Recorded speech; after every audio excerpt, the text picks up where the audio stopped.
Hello guys, আসসালামু আলাইকুম। কেমন আছেন সবাই? আশা করি সবাই ভালো আছেন। তো চলে আসলাম আমার ব্লগ ভিডিও নিয়ে। গাড়ি চালাচ্ছি, তো অবশ্যই সবাই দেখে বুঝে নিয়েছেন যে আমি কিসের ব্লগ ভিডিও তৈরি করতে যাচ্ছি। প্রতিদিনের মতো আজকেও গেছিলাম মাল নিয়ে। তো গাড়ি খালি করার পরে স্কেল করতেছি, স্কেল করে এখন বের হব। তো স্কেল করার পরে বের হয়েছি, বের হয়ে রাস্তায় একটু দাঁড়াইছি, দেখতেছি গাড়ির চাকা ঠিকঠাক আছে নাকি সবকিছু।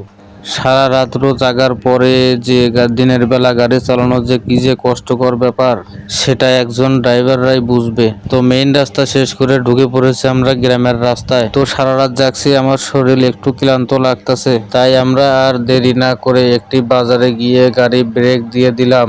ব্রেক দিয়ে দোকানে গিয়ে বসে চাচাকে বললাম, চাচা দুইটা সিঙ্গারা দেন। চাচা সিঙ্গারা দিল, কিন্তু সিঙ্গারার সাথে কোনো পেঁয়াজ মরিচ দেয় নাই, তাই সিঙ্গারাটা মন মতো খাইতে পারি নাই। পরে চাচাকে বললাম, চাচা চা দেন।